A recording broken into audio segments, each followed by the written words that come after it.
Switching to the QuickApp tab, this time I'm opening the Edit Applications option. In the definition schema, I'm loading the fields of the Items application within the Items workspace. As you can see, there aren't any fields defined yet. So we'll create them using the wizard. If you recall, there were 5 fields on the screen: brand, category, main group, product group, and item. I don't have a usable pool among the existing ones, so I'm creating a new pool, which I'll name Product Hierarchy. We could define this pool globally, but for now, I'll just create it here. I'm going to use the product hierarchy from the Blue Earth connection and the definition schema, as I want to show you another feature.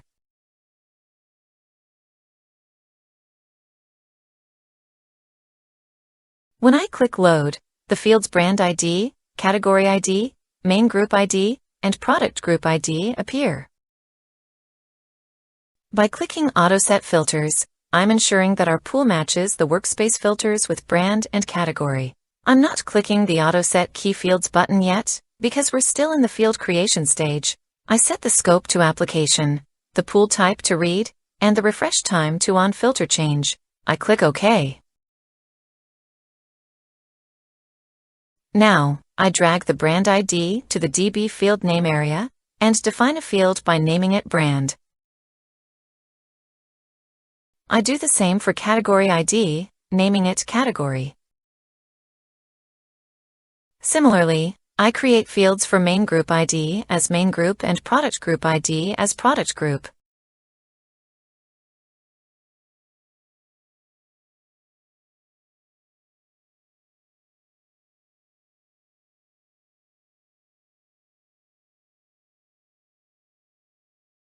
We've created 4 fields, and there will also be an item ID. For this, I'm going to create another pool, which I'll name Items.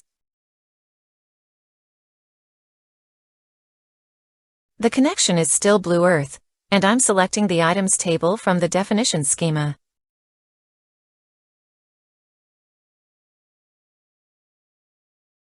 If you don't have the tables related to items in your Blue Earth database, I've added the script to create these tables in the video description. Please run this script to create the missing objects before continuing with the video.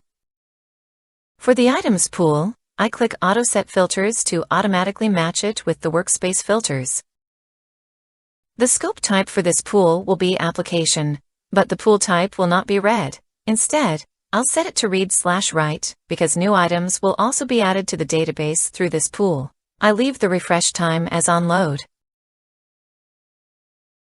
I click OK. Now, I drag the item ID to the DB field name area, and I name it Item. However, I think this name could just be ID, which still expresses Item ID. When I click OK, our fields are created. We've created the fields Brand, Category, Main Group, Product Group, and ID. However, if I return to the wizard related to these fields, you'll notice I didn't define a display field. Since a display field isn't defined, only the IDs, like Brand ID, will be shown on the screen. However, we want to show the brand name to the user. In our previous examples, we used the display field name feature to make this definition. With display field name, brand name also comes with the pool, like brand ID. And we defined that it should use this brand name field as a display. This definition was also recorded in the system as a field attribute. However, now we're going to use a lookup. In other words, we'll want it to convert brand ID to brand name using a lookup. Currently, we don't have a usable lookup for brand. So we'll create lookups for brand, category, main group, and product group. I'm going back to global now. Earlier, we had created pools for category and brand. This time, I'll create a pool for main group using the new pool option. I again select the Blue Earth connection and choose the main group table from the definition schema.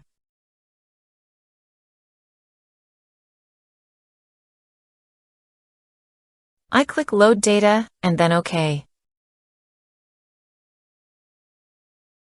Then, using the new pool wizard again, I create a pool for product group. I select the Blue Earth connection and choose the product group table from the definition schema. Thus, we've created pools for both main group and product group. Now, I'm moving on to global lookups. Global lookups refers to lookups that can be used in any application within this namespace. I had previously created a lookup for category. Now, to standardize the naming for lookups, I'm using an asterisk and the prefix lu, which stands for lookup. You can use any prefix you like to indicate it's global. I'll name it brand. The pool for this will be the one named brand. The DB field name will be brand name, and the return field name will be brand ID.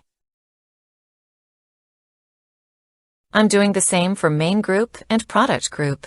For main group, the pool will be main group, and the names will be main group name and main group ID.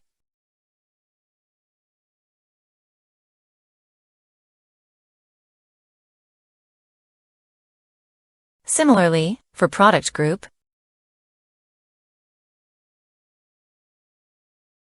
it will be product group name and product group ID.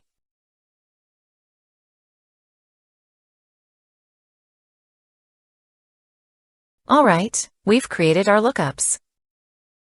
I'm going back to the Edit Applications screen.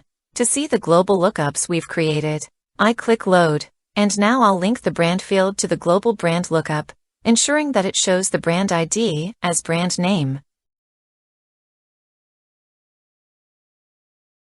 I'll use the category lookup for category, main group lookup for main group, and product group lookup for product group.